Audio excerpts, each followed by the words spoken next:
1 million college students who could have chosen jobs over jails and peace over war that didn't vote. Now they're crying. Rocks just laying around. Reagan won 8 southern states by 182,000 votes. But there were 3 million unregistered blacks in them same 8 states. Rocks just laying around. He won New York by 165,000 votes. 600,000 students unregistered. 900,000 blacks. 600,000 Hispanics. Rocks just laying around. 1980, Reagan won Pennsylvania by 300,000 votes. 400,000 students unregistered. More than 600,000 blacks unregistered. Reagan won Pennsylvania by the margin of despair, by the margin, the fracture of our coalition. Your time has come. Pick up your slingshot, pick up your rock, declare our time has come. A new day has begun. Red, yellow, black, and white, we're all precious in God's sight. Our time has come.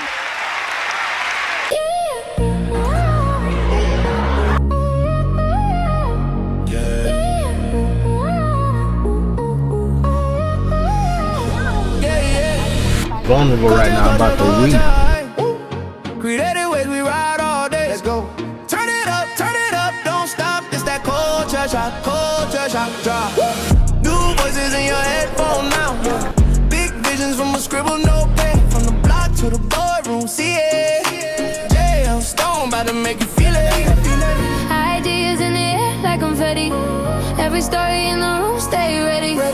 Press play, get pulled in slow. Then the beat hit hard when you feel that glow. Oh. This is Culture Shock Pod with JL Stone. Where the culture talks back and the wild minds roam. From the canvas to the screen, to the pen, to the phone. If you're chasing that spark, you are not alone. Culture Shock Pod with JL Stone.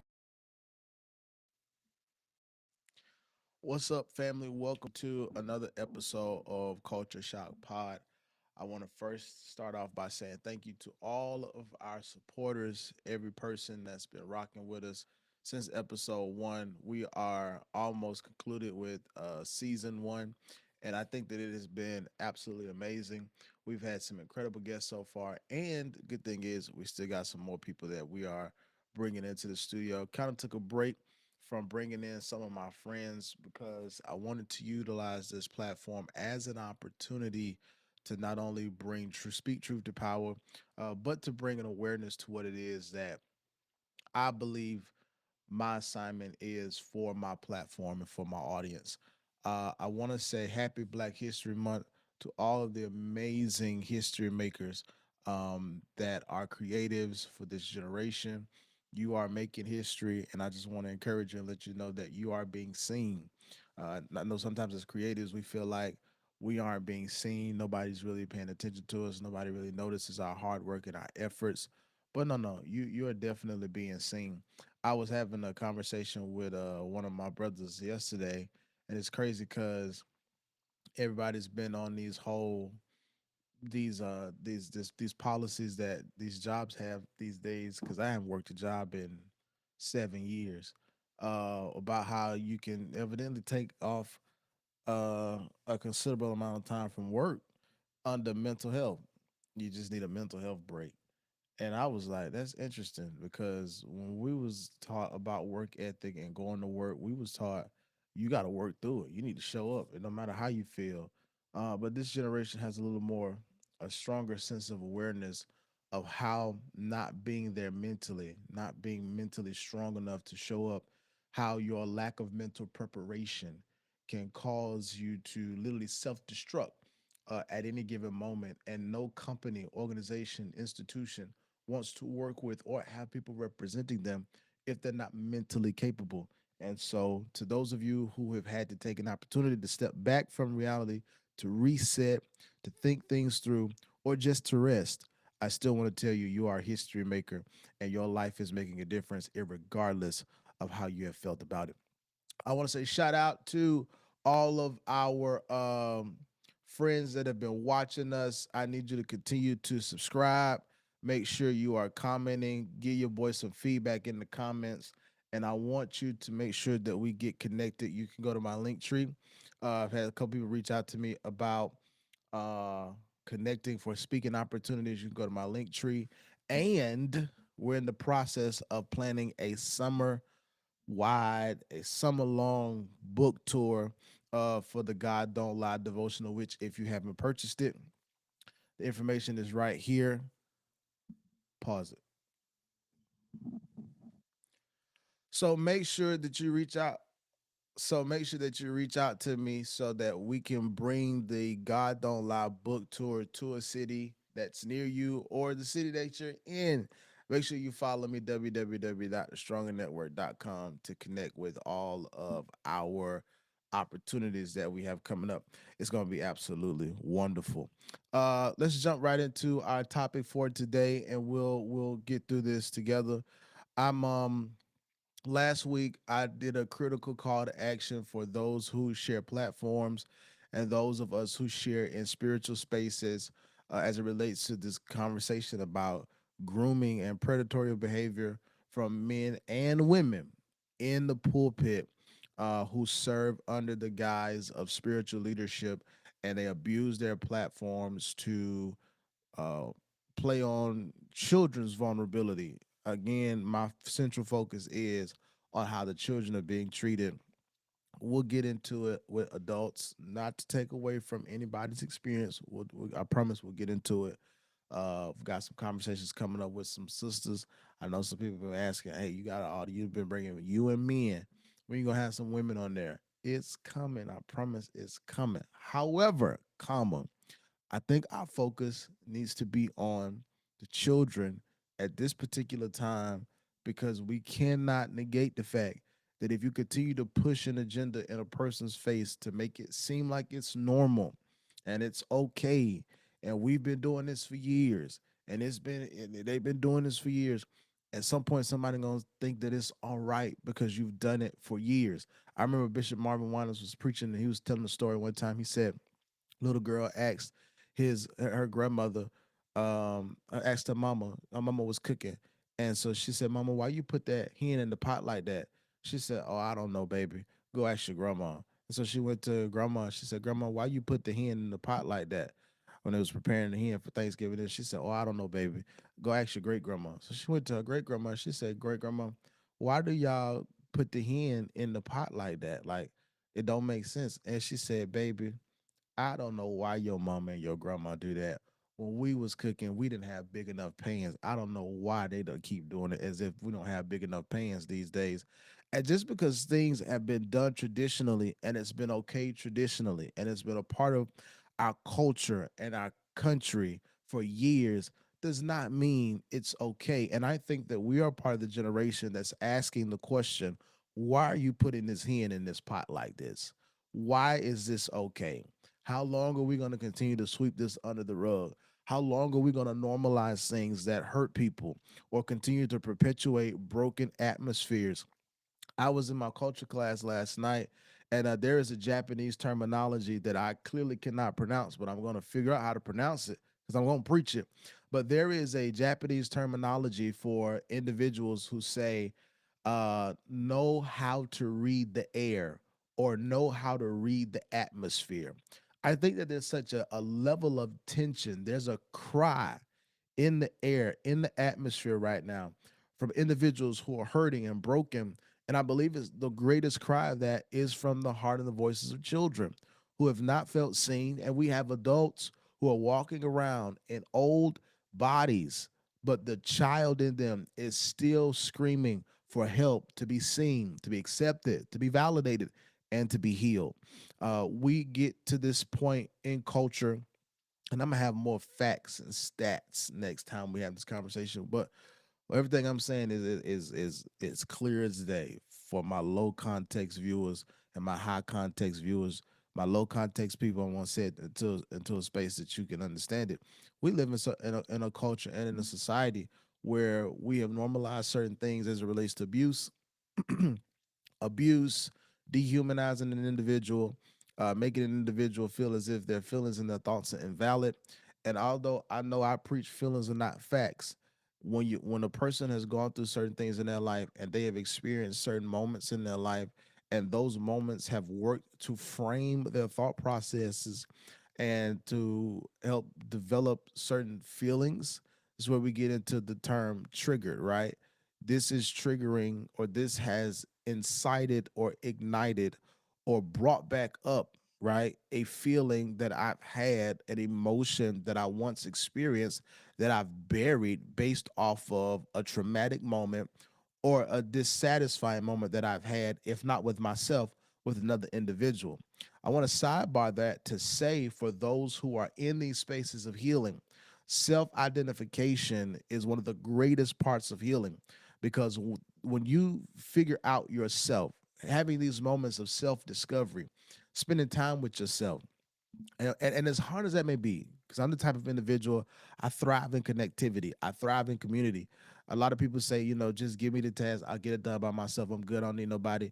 I'm not necessarily that type of person. Give me community, even if I'm working on something that requires my own attention, just to have company, to have somebody with me, to have somebody around, to know that I'm in a situation to where, you know, I'm with somebody and they got to work on something, they focusing on something, but I'm focusing on something too. To have that community, to be around, it helps me thrive. And so don't ever allow, don't negate this season of self-identification, because you're still finding yourself, still looking to find your footing, and you've gone through a lot of uh things in your life that cause you to go through many variations, or many iterations of who you are. Who Jeremy was in 2015 is not who Jeremy is in 2026. Because I discovered that when I was thinking about this yesterday, me in 2015, I thought, and was telling my friend yesterday, I said, I'm convinced y'all didn't love me. You let me walk around with red hair, blonde hair. You let me walk around with the baggy suits and the suits with the shoulder pads in them. And he was like, "Well, that was the culture. That was the time. That's what you preachers were wearing at the time, with the wingtip shoes, the long. I didn't want a pair of church shoes if they weren't long. Now, if you bring a pair of long shoes in front of me, I'll probably say something to you that a believer should not say, because it's like, what is this?"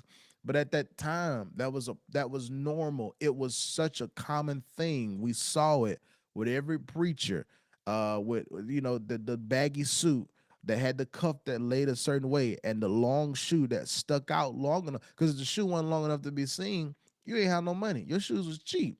And so it was like, the longer the shoe, the better. That was a part of the culture. We saw it so much that it became a norm. Even if it wasn't what you liked, it was what was in front of you so much that it was what you liked.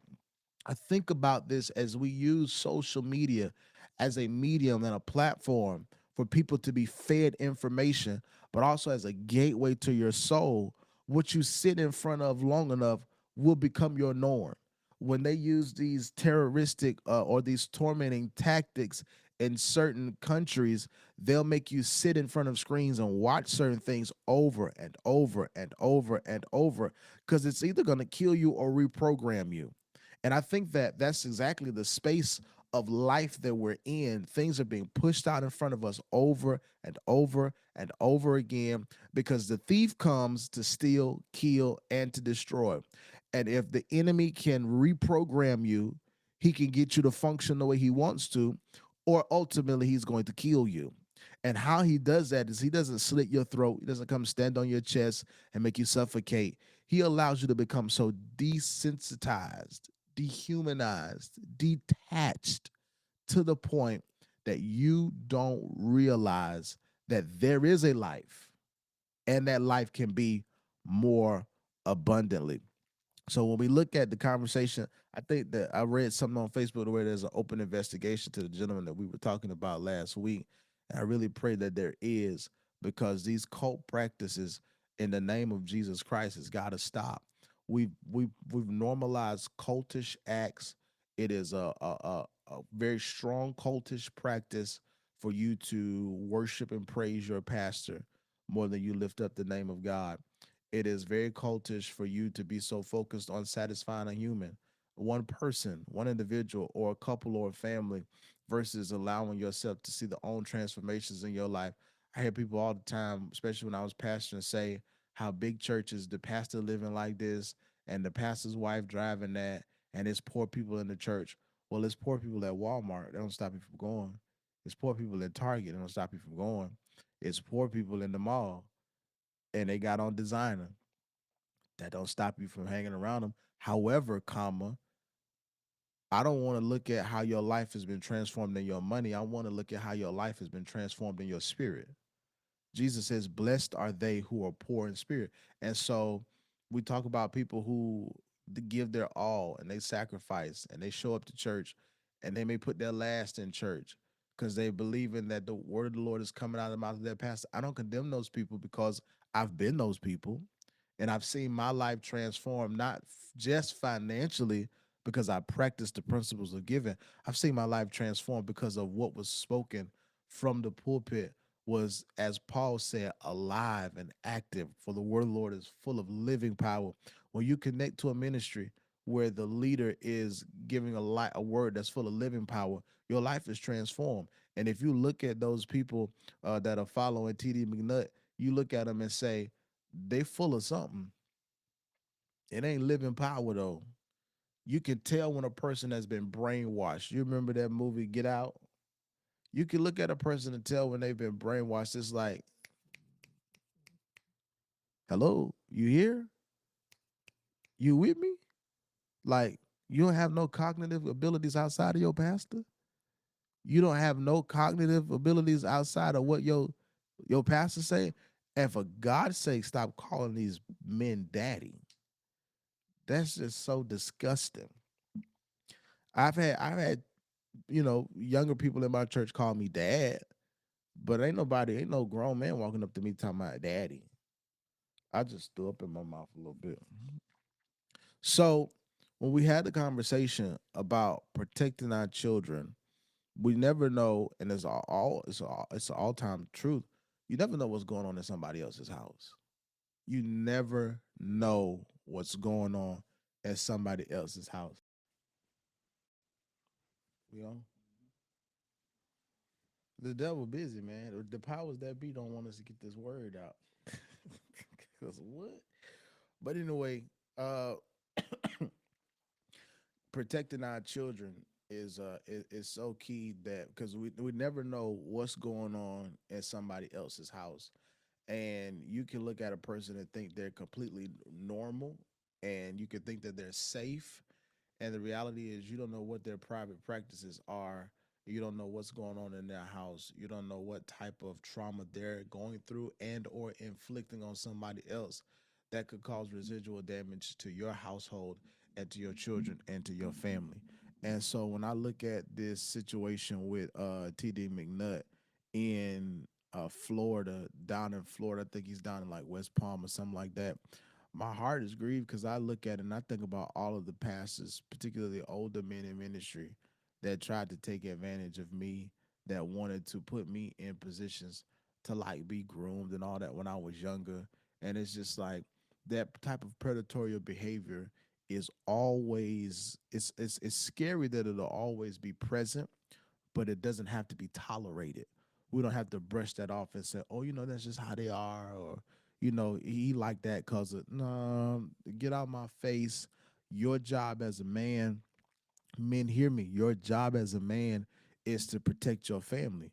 Your job as a man is to fight for your family, the integrity of your family, the covering of your family, making sure that your family is not just provided for, but that your family is safe. And I think that we need to do a call to action for all of the men who've been misplaced, who felt as if it was robbery to show up for their family and to keep them protected. My mother and my grandmother, they aren't married. And so until they get husbands, I'm their protector. I'm the one that looks out for them. I'm the one that's got to show up for them. And you have to get to that, back to that concept that it takes a village, but the village can't be the one producing the victims. The village has got to be the individuals that's covering and looking out, see something, say something. That whole what goes on in this house stays in this house, don't tell people our business. That is what's killing and crippling us, because you don't want anybody to speak the truth. You don't want anybody to say anything. And that within itself is problematic. And so, if you are watching this, I want to encourage you to make sure that you're using your voice and your platform and who you are as an individual. You may not have thousands of people watching. You may not have thousands of people listening to you. Somebody gonna listen to you though. Somebody is listening. That's the thing. Somebody is listening. Somebody's always watching, and you don't know who's gonna be the right person that's going to listen to what you have to say, and you'll be the policy changer. You'll be the individual that causes the shifts. I posted this before we got into today's episode. So the clip that you were just watching was a video that was shown to me a couple months ago from the late Dr. Reverend Jesse Jackson, who did when he was, I believe he was running for president. I'm not really sure. I have to fact check myself. But anyway, he did a speech on rocks just laying around. And he began to give the statistics for how many people were unregistered to vote, how many Hispanics didn't vote, how many blacks were unregistered to vote, how many college students were unregistered to vote. And those people who were unregistered to vote and who didn't get a chance to allow their voice to be heard were more than the numbers of the president who had won that state at that time. And he said he paralleled it to David when David was getting ready to fight against Goliath. And he said that David didn't use fancy armor, a sword, and a shield. David found rocks just laying around. And that how you're going to fight your enemy as a village, as a community, as a people, we've got to use the rocks that are laying around. He says these are people that could be very influential. These are the turning point. This is the voices of the turning point. These are the people who will shift the culture, who will turn the political tide, and they don't have an opportunity to be heard because they're seen as rocks just laying around. And that's exactly how it is for those of us who need to start utilizing our voices to speak to these issues that we are experiencing in our communities. You're a rock just laying around, and a rock in the right hand can knock down any giant. And if you're in the hands of God, if you're in the hands of someone who doesn't mind putting the work in, it's just like with relationships. You find a rock in the right hand, you can kill the giant of divorce. You can kill the giant of molestation. You can kill the giant of sexual assault when you are placed in the right hands. And so my call to action for those who are watching is stop laying around. Stop laying around. Stop waiting on somebody else to do it. Or stop knowing you have the power to do it and you have the connections and the opportunity, and start picking up these rocks and start utilizing these opportunities that we have to do our best to change and to transform culture. All right.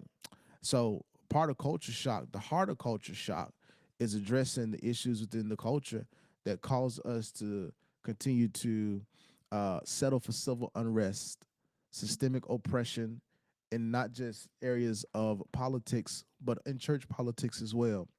I think the church has systematically oppressed black people for so long that it has become a norm for you. We want you to come to church oppressed so that we can give you pseudo liberation to make you feel as if God is moving and working in your life, and you're going to go home to the same problem because your paradigm has not changed.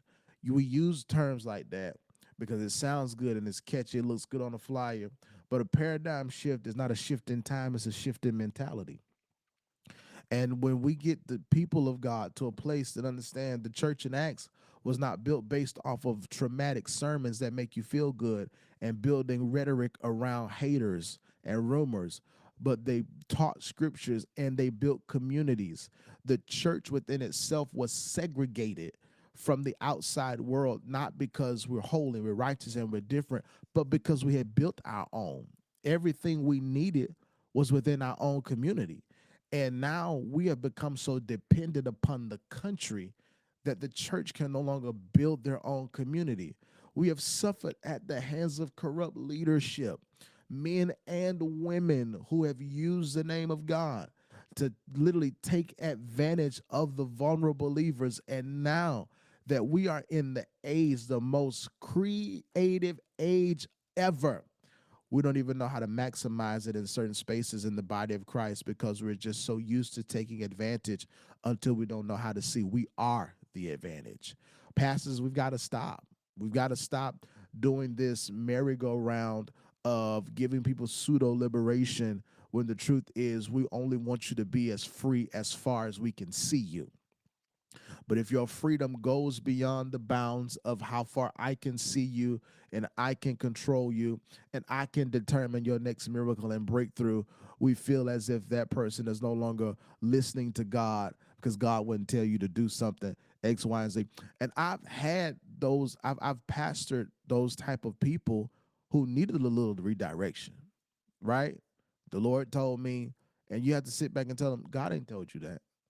That is not what the Lord told you. I know you would like to believe that, but that's not what the Lord told you. Well, I felt in my spirit, and you got to try that spirit and see if it be of God. The Lord didn't tell you that. The Lord didn't drop that in your spirit. The Lord did not give you that notion.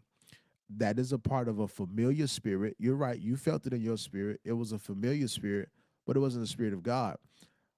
But when you see the growth in people, when you see the growth in people and you've discipled, and you see that your discipleship has ignited a hunger and a fire in that person's life for them to go out and be and disciple other people, that's where you can sit back and say, okay, now the fruit of God is in your life. Not leaving the church to go sit in somebody else's church on the pew. I saw it so much.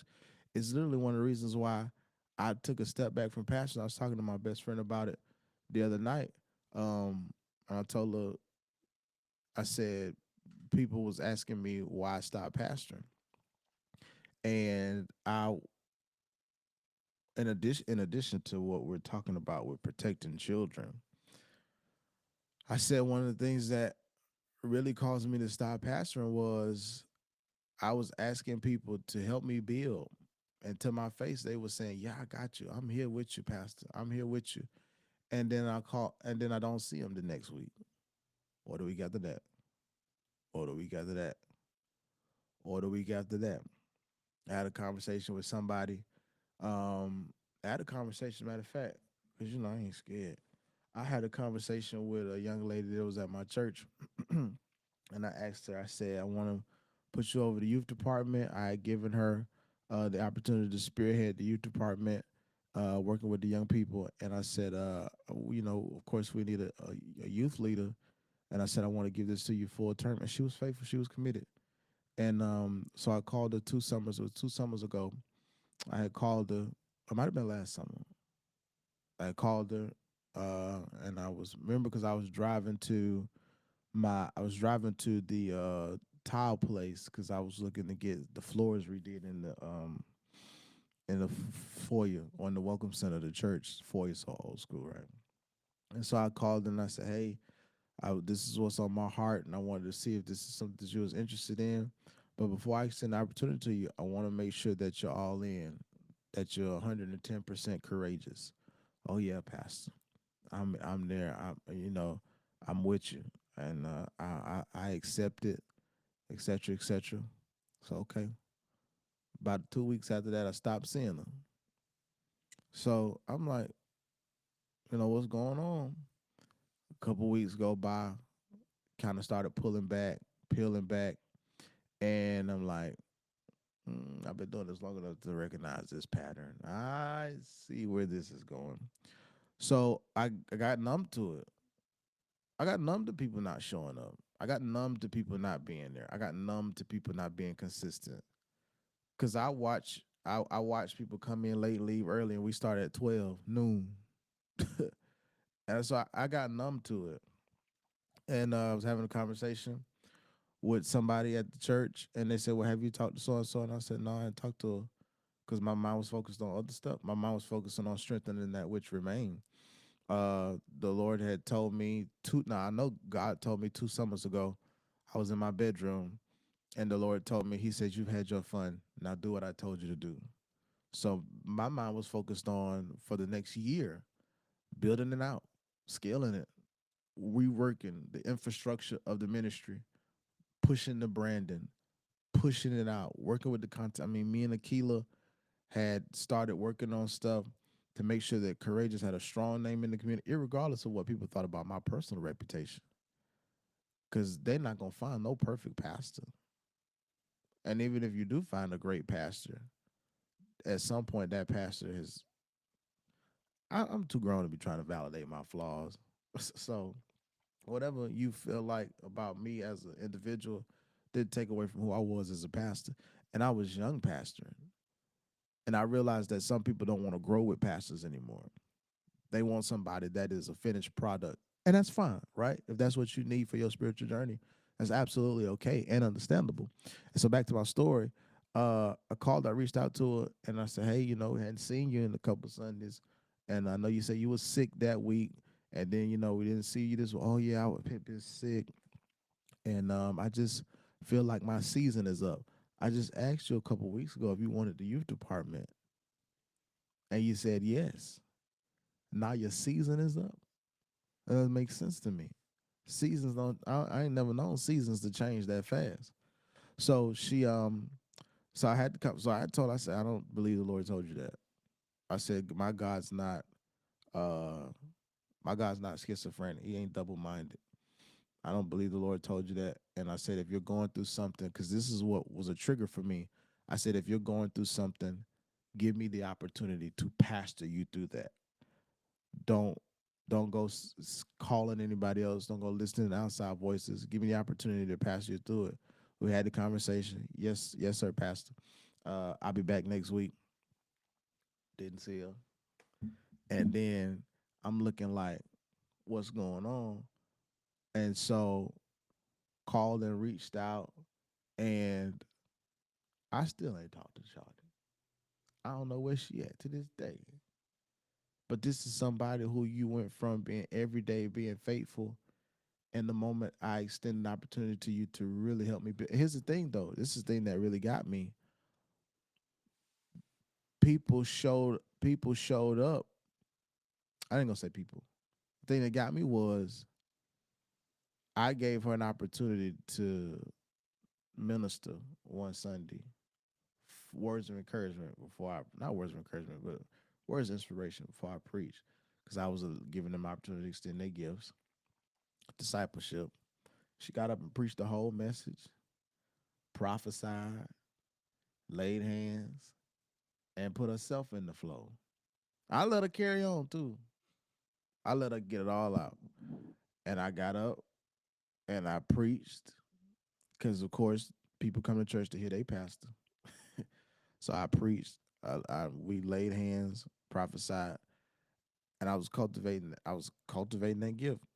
I gave her feedback. I was very nice about it because as confrontational as I am, unless I'm like really pissed, I don't want to hurt nobody's feelings. So I had the conversation where I say, "Hey, curb it back. If you got a prophetic word, wait until the appropriate time." Because the word that she released, while I don't feel like it was off, it was definitely premature. And she received it. She received the correction and she took it. But it was gung ho about that. Gung ho about letting God use her in that moment and in that dynamic. And then when I say, okay, this is the space I need God to use you in, I don't see you anymore. And for me, I had that was the moment that caused me to really go numb to pastor, because it's like, here we go again, dealing with this, the level of inconsistency, the wanting the spiritual support, wanting the connectivity, wanting the tangibleness of pastoring, but not being able to go to the next level when it's time to really build. And so I started seeing I it was at that moment that I started seeing my life's dynamic shift. My therapist told me you've given everything to everybody else in your 20s, your 30s are for you. And so when I realized that I was pastoring people that were willing to live for themselves and they were putting themselves first, I'm like, okay, how long have I been hearing that God need me to shut the church down? How long have I been hearing that maybe God ain't call you to pastor? How long have I been hearing that God doesn't want you in Valdosta? How long have I been hearing that it's time for you to move? It's time for you to leave. How long have I been hearing this and I've been ignoring it? I'll go preach and catch a 6 a.m. flight or get on the road at 6 a.m.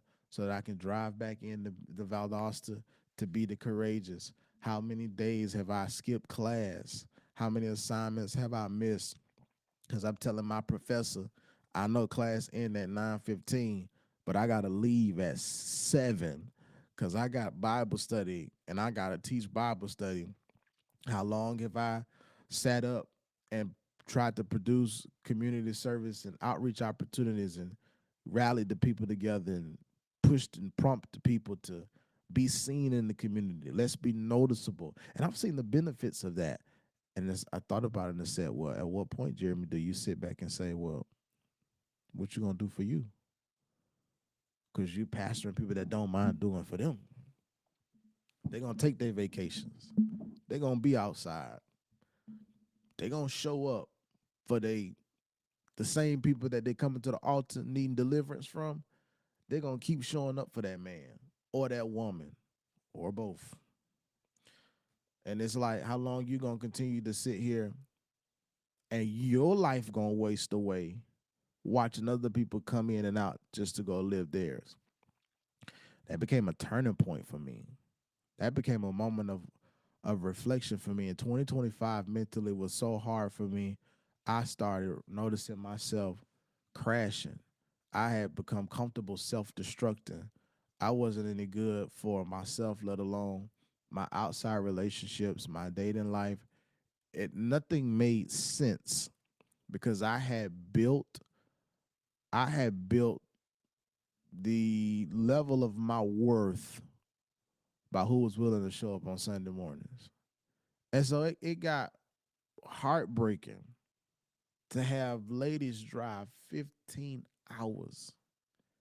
Heartbreaking to have ladies drive 9 hours. People driving from Statenville, Gainesville, Alabama, uh, North Carolina. People driving from Texas. Documented people driving hours to Valdosta to hear little old Jeremy. And folk couldn't drive 15 minutes down the street. And I started thinking, I've got to be the problem. It's me. I'm in the wrong. Started weighing heavy on my mind when you got to walk in the building and try to figure out. And I know some pastors they know exactly how this feels, and even to a great extent, because they're not just looking at the small budget I was looking at of needing $1,200 a week. You got some pastors that's looking at $1 million worth of debt that they gotta help eradicate in a short amount of time. And it's like, you can't do this. You can't do this when your church is predominantly college students. And you can't do this when your church is young people that are just getting into their careers. And I feel like one of my greatest failures as a pastor was I taught on giving and seed sowing, but I didn't really harp on it. Because I'm not a person that harps on tithes because I give freely. And I'm a task oriented individual to a certain degree. I realized yesterday we did a project for class, and we did the difference between task oriented people or relationship individual people. Task oriented people say, I don't care if I have a relationship with you. I'm going to do this if you'll show me the benefit of me doing it. Relationship individuals say, I don't have to necessarily see the benefit. However, I'm going to do this with you because of my relationship with you. When you do business overseas, especially in like Asia countries like Hong Kong, Japan, et cetera, when you go over there to do business and make business deals with them, they don't immediately, you don't just sign the contract and fly back to America. You're there for days because before they ever talk business with you, they're going to build a relationship with you. They're going to host you. They're going to have dinner with you. They want to know about you. And so in our culture, it's business is business. I don't have to know you. I don't have to fool with you. Just get to business. But in some other cultures, they're not task oriented. They're relationship oriented. And so because I'm relationship oriented more, I don't have to see the benefits of tithing.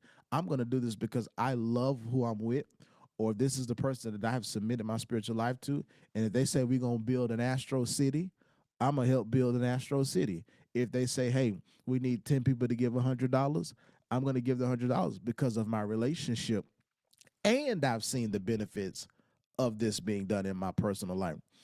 Working with or pastoring and leading individuals who, one, had not saw that benefit, had not come into the knowledge of that benefit, two, did not see on the other side of the spectrum the value in my relationship with these individuals, it had become very strenuous and stressful trying to build something, and there was no increase in that regard. And I had gotten so grieved. I had gotten so grieved with it that I just felt like I had become a complete and utter failure. I had started failing classes. I had started seeing certain doors closed in my face. Felt like I was losing certain relationships. Felt like that I felt like I was just at an all. I was surrounded by loss after loss after loss after loss after loss, and then trying to deal with my personal life on top of helping people in their spiritual lives. It had become exhausting. I was burnt out, and I was scared. I was burnt out, and I was scared, and I felt like if something doesn't change, I need to start preparing my family for what life looks like with me out of the picture. And the biggest change that I needed was the confidence to step back. A part of being confrontational is not always being argumentative. It's being willing to confront the very thing that needs to be changed in your life. And so I want to wrap up. I want to shift the culture of your life. I want the culture of your life to be something that means, hey, I want the culture of your life to be it's got to mean something. You hear it all the time. Your life has meaning. Your life has value. And it does. But what does that mean to you? What does your life mean to you? What does the life of your children mean to you? I'm going to tie it all in together now. Because if your life means something and the life of your children means something, you won't see something as dehumanizing as people parading and celebrating predatory behavior, making it feel okay, making it feel comfortable, continue to push it in your face. It is a satanic agenda. And we're going to see more of it. Hear me. We're going to see more of it. We're going to see this stuff pushed out. We're going to see it popularized because we're going to see it heavy media push. We're going to see it heavy media push, heavily popularized. And then we're going to not hear about it for a while. It's going to seem like it's going to vanish. Why? Because we've shown you enough to show you the truth, for you to refute it, so we can go back to business as usual. And if you're in a healing space of leadership and you're looking to navigate what this next chapter of your life looks like, I want to encourage you and let you know that it's absolutely okay to turn the page. It's okay to turn the page. You don't have to know what the next chapter looks like. And if you do know, that's great. I've found that there is safety in ambiguity. Safety in obscurity, should I say. There is safety in ambiguity and obscurity because you got to be able to work with both hands. But it's okay to not know. I've had people ask me questions, what you going to do with this? What you going to do with that? And because I'm a communicator, I come up with answers and, oh, this is what I'm doing. This is what I'm working on. But I've just found there's comfort in saying some days I don't know. And that's fine. What you want to do next, I'm not sure. Because today I may want to start back pastoring, open up the doors of the church, jump right back into the saddle, And then tomorrow I may want to go purchase that RV and travel the country. It's okay to not know, because at some point, when I don't know what I want to do next, I'll still know who Jeremy is. I encourage you to do. Get to know you. It's necessary. Get to know you. Love you. Embrace that part of your life that is ready for the next chapter. There is safety in obscurity. All right. This has been our episode of Culture Shock. We had a couple technical difficulties, but it seems as if we have worked through these. And so what our time? How long was that one? Okay. So I want you to make sure that you subscribe to the YouTube channel. Got some great things coming up, some great guests that we're going to be partnering with, and I can't wait to connect with you. The dates for the book tour is going to be out next week. Oh, and I forgot to say, April 17th, I'll be in Houston, Texas for our Gathering of the Geniuses, Part 1. All right? And make sure you put October 2026 on your calendar for the conference, Midnight Oil, the Gathering of the Geniuses. And so April 17th, Houston, Texas, the Gathering of the Geniuses, Part 1. It is a clarion call to change paradigms. And I want you to meet me in Texas. It's going to be a prophetic and apostolic moment. I really sense that there's going to be something that's going to take place in that meeting that's going to not only change your life, but transform your paradigms. All right? I want you to go be creative. Enjoy the rest of your week. Happy Black History Month. You're just little rocks laying around.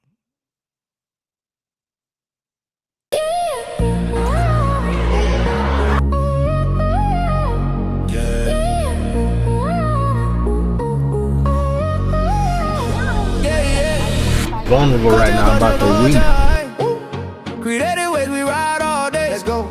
Turn it up, don't stop. It's that culture shock drop. New voices in your headphone now. Big visions from a scribble notepad. From the block to the boardroom, see it. JL Stone about to make you feel it. Ideas in the air like confetti. Every story in the room, stay ready. Press play, get pulled in slow. Then the beat hit hard when you feel that glow. Oh. This is Culture Shock Pod with JL Stone.